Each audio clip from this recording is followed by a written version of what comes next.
Y'all ready? All right, awesome. Appreciate y'all coming to cover Tulane football. Always exciting when you're able to formally announce additions to the program. The way the recruiting calendar and model is set now, this is really more of a putting the finishing touches on recruiting. The major additions are done in December now.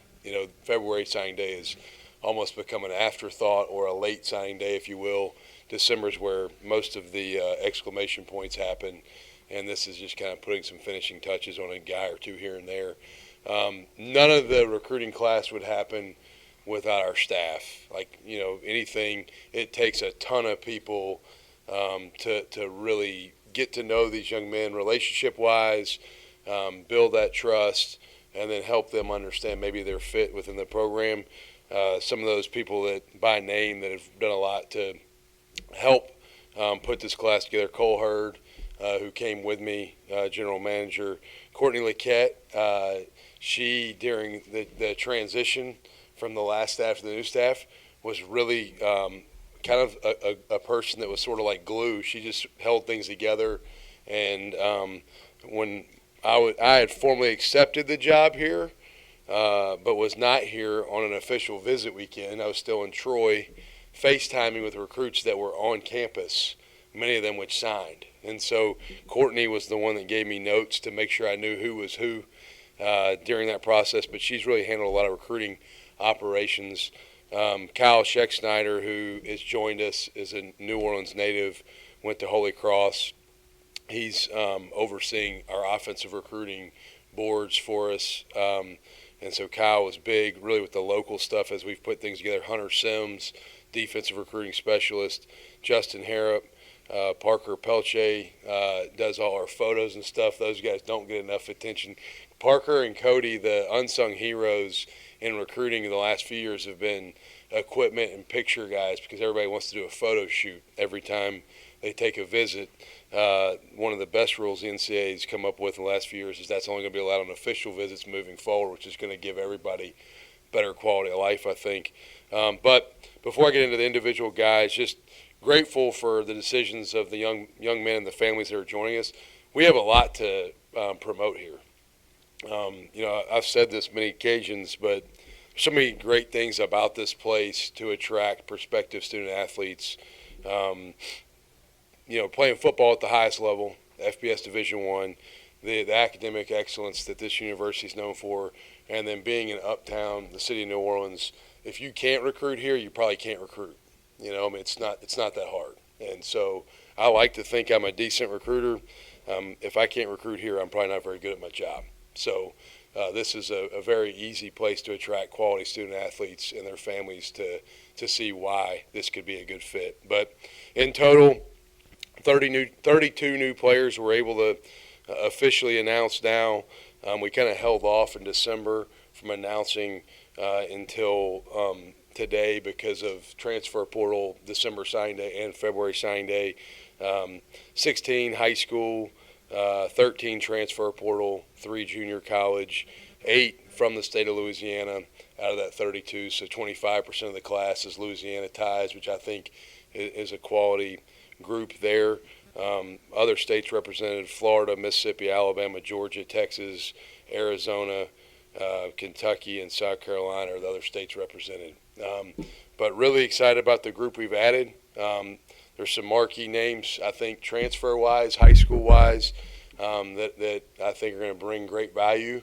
I will not go one by one and read off accolades about every one of them. If you want to ask about specific ones, I will address each guy one by one. There were 2 new additions today. C.J. Lewis from Venice down in Florida had been committed to another institution for a while. Recruiting kind of opened back up in the last couple of months, and it got down to us and 2 or 3 other schools there at the end, and he chose us. He was on a visit last weekend. And then the other is Reese Baker. Reese is from Madison Academy in North Alabama, actually my hometown essentially. He had been committed previously with the coaching change, did not sign in December. Offensive tackle, could be an inside player as well, but he's been playing offensive tackle at his high school. Reese and Coach Rochar have a great relationship. That was probably the thing that helped us hold Reese through the process. But those are the two that signed today that are new, that have not been released previously or really known about previously. So we'll open it up from there. You get two four-star high school guys when one, obviously, you've got the transitions you had to deal with between this. I don't believe signed a four-star high school player in over a decade. Can you just talk about those two guys and just how maybe the level of player that you're able to attract has been elevated over the course of the last few years? I thought everybody we signed was 4 stars. I didn't know that we only signed 2. No, who are they? I don't. I'm not going to lie. I don't know who the 2 that you're speaking. I don't look at the star ranks. I know that sounds crazy.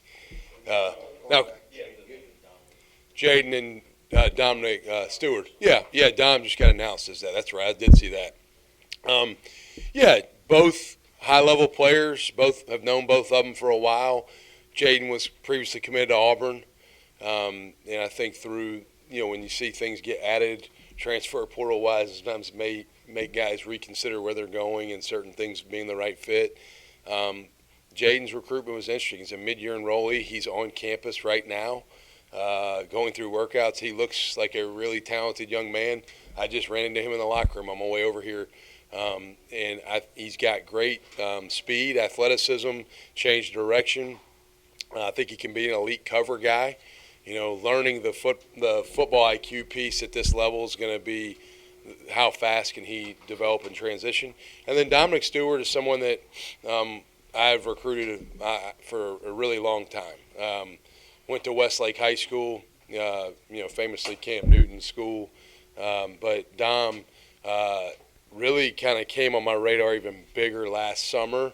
He was at an SEC school camp, and I was getting videos from that staff while I was at their camp going, hey, I don't know if we're going to take him here, but you should look at him.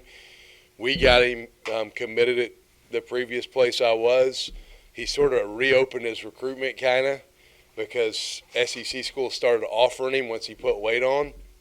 And then when I took this job, his grandmother, Miss Helen, she probably recruited us as much as I recruit her because she said, Coach, we love you. We would love the opportunity to go to a place like Tulane that's got great academics and a great city, and so it was a great fit. And he's also already on campus. Both those guys are mid-year enrollees. Dom's, played offensive lineman, extremely athletic. May be able to use him some as a jumbo tight end and some other stuff and put him in an eligible number with the way he moves. But excited about both those guys. Yeah. I felt like I stole him out of here last year when I got him out of here. When he came to Troy, I thought, wow, how did we get this kid to come out of the city of New Orleans? Fantastic kid, fits Tulane really well. Once again, family's really excited that he's returning home. He played in 4 games and still redshirted last year. Played his 5th game in the bowl game for them there. Really a heavy-handed striker at the line of scrimmage. We'll start at the field end spot, which we have a huge need there right now to kind of build frontline starting players and then also depth. But a high-character, high-academic kid, local, which is another nice piece. But he's excited to be back home, and I'm excited to be able to bring him home. Think very highly of what he can become. You mentioned he got a 32 from Louisiana. Going forward, is that something you'd like to see increase? Obviously, in the transition, you had to recruit to where your comfort level was, perhaps. But is that something you want to see grow? Yeah, I think it's going to be year by year. We better recruit home really well. The local area for us, it's not one guy that recruits it. When we have Orleans Parish, Jefferson Parish, St. Tammany, Tangipahoa, the River Parish, like those areas, we don't have a person's name on them. On our recruiting map, we have a Tulane logo, and everybody has a piece. Every coach on our staff has somewhere between 4 and 8 schools in the local area because anytime we're allowed to be there, we're going to be there to check in with the high school coaches, build relationships, And so we're going to always do our due diligence and turn over every rock and stone here locally before we get on an airplane to go recruit somewhere else. I think the model here does start at home. Now, it doesn't end at home. We got to go other places and find how to put a whole class together. But also now with the transfer portal, even if we don't land a young man, say he goes to a different school, you never know where it might be the right fit on a return trip home, like Lawrence Keys, like Chaz Preston, some of these guys that have gone away, and they may end up finding the right fit back here. Can you talk about, obviously, a lot of focus on the quarterback position, just Ty Thompson, how it unfolded and maybe the process of getting him here? Yeah, well, obviously it started with Michael Pratt leaving. You know, we all knew Pratt was moving on. His absence kind of garnered a lot of attention, probably in a lot of areas, but in the recruiting world that helped us. I fielded phone calls from a lot of people. I mean, I was getting people to call me that I didn't feel like I usually couldn't get them to pick up our call, and they were calling us. So had a lot of options of people that were interested. You work through the list of available players that fit. It's not just talent. That's a big component, but it's who's going to fit the culture, who's going to fit the university, those sort of things. And as we worked through that process, Ty was the best fit that was available to us. Really big arm. You know, been in Oregon, was Bo Nix's backup. On his official visit, I FaceTimed Tez, who's Bo's adopted brother, and put Ty on the phone with Tez and Bo, and we all talked, and that kind of helped me see how he engaged with his peers. So it made me feel good about how he is with teammates. But great arm. The Oregon staff spoke very highly of his ability, but also his character, which I think is a huge component when you're talking about any player, but even more importantly, the quarterback position. And so he's been a joy to watch at winter workouts. You know, we run in 3 groups: bigs, which is the O-line, D-line; mids, which is quarterbacks, tight ends, running backs, linebackers; and then skill, which is wide receiver, DBs. Ty's won his fair share of the sprint group stuff with the mids so far. He runs really good. Haven't fully gotten into the ball yet. We're transitioning that way as we'll start spring ball March 12th. We'll kind of trend that way after Mardi Gras. It's kind of when we start to go into that phase a little bit more. But very pleased with him being here, and excited about the competition. You know, I'll say this, and I'm fired up about Ty, but I'm excited about Kai Horton too. I'm excited about Darian Mensah. I think those guys have got we can win football games with Kai Horton. I've watched him play. You know, I watched him practice for a month. I'm like, you know, he can help us win games. So I'm excited about that competition that's going to take place. The other signee we had, Kellen Tasby, high school kid, I think really, really untapped, just young player, but has a huge ceiling as well. So excited about him being a part of what we're doing. We talked about Ty coming here, and people not answering the call or now answering it. Is it because, let's be honest, Tulane usually doesn't get these kind of quarterbacks. This kid was a top 10 quarterback out of high school. You know, a lot of 3-star quarterbacks come here. What does it say about where this program is now? Is that kids like Ty Thompson are seeking out you to come here to Tulane play here? You know, the on-field success helps. I think the recognition of Michael Pratt, that doesn't hurt. You know, you look at the lineage of quarterback at Tulane, there's been some good ones, right? I mean, been plenty of good ones play here.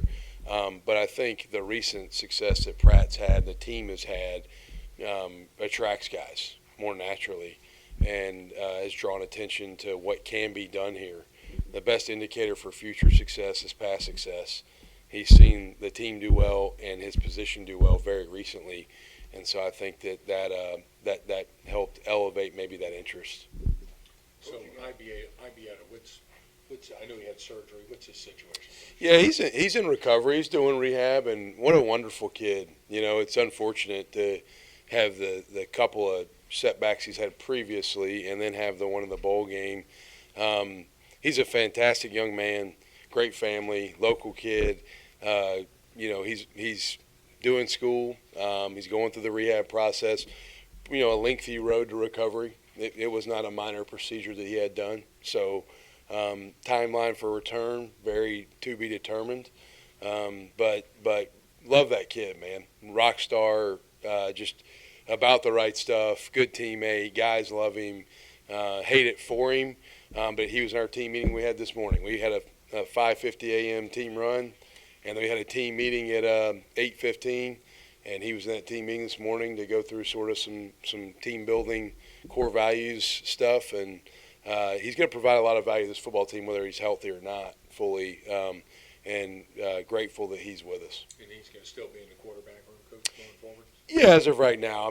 Right now, my biggest concern with him is get healthy and be in a good headspace mentally and academically. And the position piece with him's not my main focus right now. It's just his overall physical and mental health and just his recovery and him making sure he's glued in and feeling like he's a part of the team. Because your biggest concern as a coach when guys have serious injuries is they drift and they go maybe to a spot that, you know, you want them to be in a good spot where they're growing and continue to push forward. So he could play a lot of different positions if he's healthy. I mean, he could play quarterback, he could play tight end. If we don't sign another edge rusher, I might move him to outside linebacker. So I need an edge rusher. That's a public service announcement. We need an edge rusher still. Does he know that, coach? Have you talked to him? He knows that I'm most concerned just about his health, and we haven't talked about position stuff at all. Knee surgery? Yeah, it's a complicated deal. I'm not a doctor. You know what I mean? I'm a football coach. I'm not that well trained. Yeah, Zeus has had a procedure done. Timetable, not 100% sure on. You know, our doctors, I got great trust in them. So he definitely did miss. You know, he started the bowl game and then was out. Not 100% sure yet on his recovery. He's going to likely miss spring ball. Timetable for return after that, I don't really know. I think he'll be out for spring ball. I could think he will be out for spring ball. Wide receiver is a position you lost some guys, obviously. You got four in the portal. Can you just talk about that group coming in? Yeah, well, we had some glaring weakness, and I think we filled that to some degree. I think you look, you know, Shaz is a big name because he's coming back home, and he was a highly touted recruit. I think Shaz can play to the field. He's got some position flexibility and versatility. What I mean by that is to the boundary, X usually play with a bigger body. In the slot, usually play with a smaller, quick body, and then outside of the slot to the field, usually play with sort of a combo flex guy that can maybe move around and do more things. That's how I see Shaz. He's run fairly well in the drills we've had so far, and so I'm excited about his position flex. Mario, he's got juice. I mean, he can go. Like when you watch our short area stuff, man, he can go. He's got a top-end gear too. I think he can add a different dimension to the offense. And then Therese, trainer from Idaho, bigger body, X, you know, to the boundary, outside guy primarily early in the installs. I've been very pleased with him. He reminds me of a guy we had at Troy that I think was a good player, and so I'm excited about where he's at. And then Jalen, JG, he's kind of maybe a combo flex guy that could play some X, could play the field some. We'll kind of, as we go through spring, be able to assess where he best fits. Can you give us a thumbnail on offensive and defensive philosophy? What are you going to do kind of with each one of those? Yeah, so defense, the good news is the defense that was here last year was the defense I run. So, you know, the defensive coordinator was here last year, worked for me prior. Defense will be the same. I mean, I was at bowl prep and the terminology and the calls, I was like, oh, it's the same stuff I've been doing for the last several years. So it's not our kids on defensively. Now, the nice thing is there were some things that adapted involved here last year. We've got Rob Green and J.J. McCleskey and a couple of guys who are on staff defensively to help us maybe know some things that went well. And anytime people leave places, there's evolvement and different iterations. And so we're working through marrying, you know, what we continue to do where we were and what was done here last year. But it's the calls are the calls. What we're calling week 3 is what we called week 3 where I was. It's the same call. So the verbiage for our kids is on that side of the ball almost seamless. We'll be 3-4 in nature. We'll line up in a pre-snap alignment more 4-0-4. But I was yesterday in the defensive staff room talking to them about how I want to get into some more 4-down fronts pre-deployed and move the front and change the front. And I was visiting with Dan Rochar, our line coach, about the strain it puts on them when you close off a different B gap based upon pre-snap alignment, field boundary in college football more than pro football, with the ball being on or near a hash a lot. And so the 4-down stuff we're gonna play a little bit more, and then maybe some more knockback, true Okie type front stuff that we did at Kentucky. A lot of it on both sides of the ball is what do your guys do best, right? And so so defensively we'll find what we do best and kind of lean into that more. Whether you're a split safety coverage team or a closed middle team, well, what do my safeties do good? That's going to tell us what we do. And then offensively, it's about personnel again. Nice thing again there is we've got continuity with Coach Rochar and some other guys in that staff room that were with us here last year. So there's a great deal of carryover. What we're going to call a combo block on the A gap, B gap, and C gap, we're going to use the same terms that were used last year. So there's a lot of carryover for the kids. I like to learn what the kids know and adapt to them some instead of just making them learn what I know all the time. And so, but offensively, I think you're going to have 5 linemen every play, right? Then after that, it's what are our people? And are we, I think last year's team here got more tight end driven with maybe some receiver depletion injury-wise. Right now, we're pretty looking at our receivers. I kind of like what we got. So does that mean we're going to play the game in more 11 or 10, which is 3 and 4 wide sets potentially? Also, when we need to run the football to win the game, I want to be able to run the ball. So we got to be able to grow in that area and play some 12P and some 22 at certain times. But we'll work through the spring. Probably offensively this spring, it's going to be more about figuring out who the pieces are that can play winning level football and how we get them the ball. Coach, you only played 5 linemen, but you signed 6, and you added 2 in the transfer portal and the Berkeley kid. With Kingsbury going on, you might be a center, but you got 8 guys there, so you got some depth. Yeah, the 6 high school guys, O-line's the number one position you have to develop. Like, it's a grown man's game in there, and so I think, look at development there is important. So we'll sign a significant number of high school linemen every year. It's honestly the hardest position to get a really good player out of the portal at.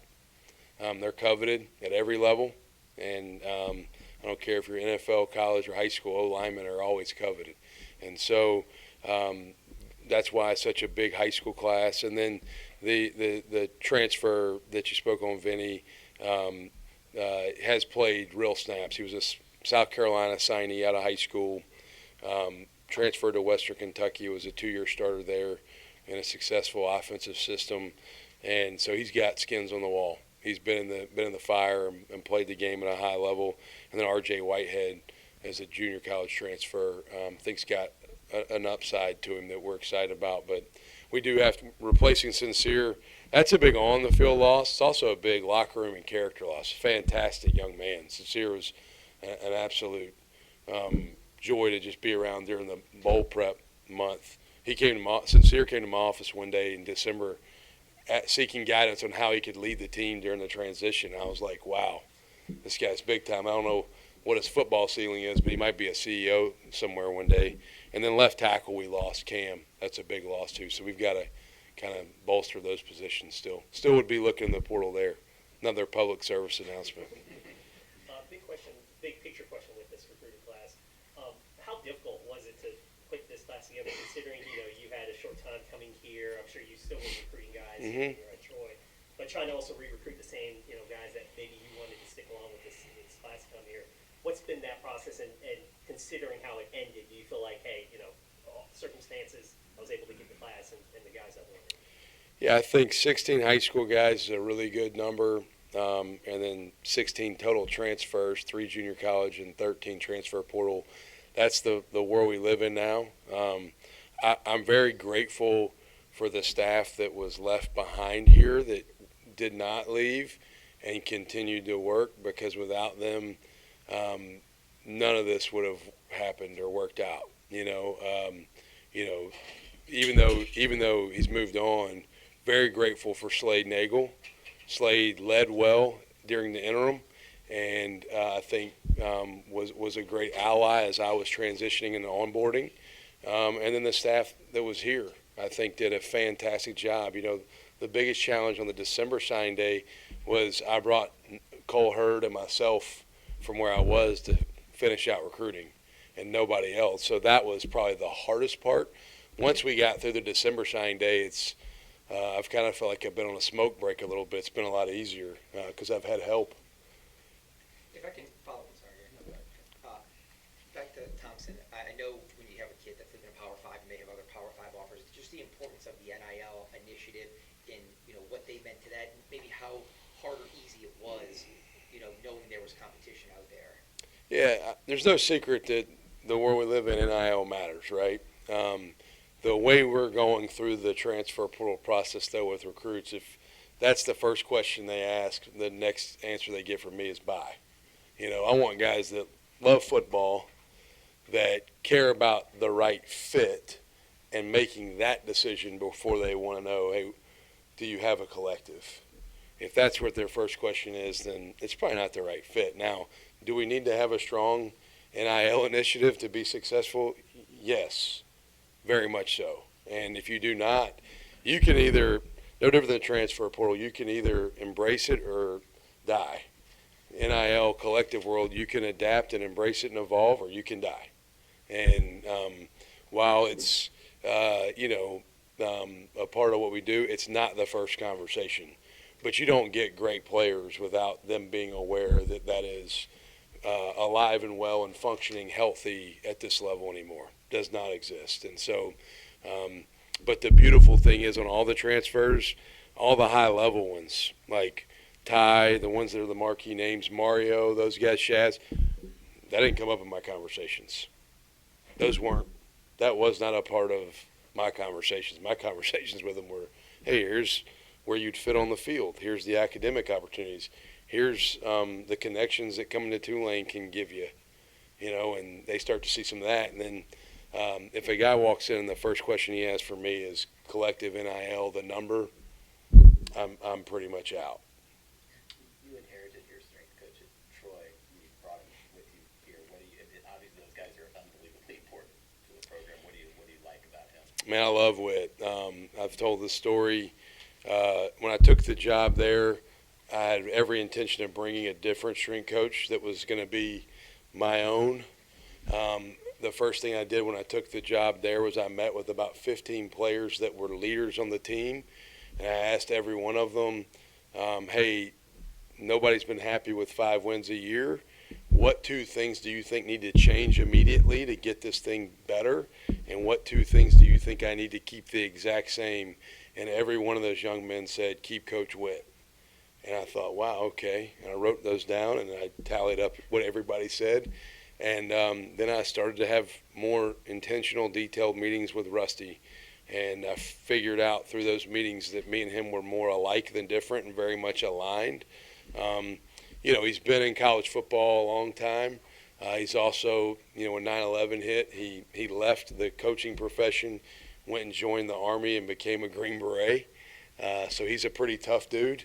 The culture of your program is driven in a lot of ways by your strength and conditioning staff and your athletic training staff. And if you want to have a tough football team, you better have tough people in those areas. And so Whit, he looks at our players like his sons. He treats them like his sons. He is very demanding without being demeaning. And our players, I think, will fall in love with what he's about. They already kind of have. A lot of the guys have been raving about the strength piece that we've already kind of presented. So he is a very demanding, detailed dude who brings it every day. As far as the toughness aspect of it, especially with the weather here in September and October, do you plan on emphasizing that part of it, and is that kind of how you coach? Yeah, I think toughness is a talent. It's one of our core values. I think it's trained. Nobody's born tough. We're all born as babies, and we're all naturally soft when you're a baby. I think you have to train yourself to become tough mentally and physically. Now, I'm also into being smart, tough, and not dumb tough. I'm not going to ask the guys to go run into a wall and see how that feels. That'd be dumb. But I also think it's important for our guys to understand that this is a physical, tough man's game, and tough teams win. I think Tom Izzo had the quote, "Players play, but tough players win." I want tough players because they win. And usually guys that love football are tough. Appreciate y'all. Thank y'all for being here.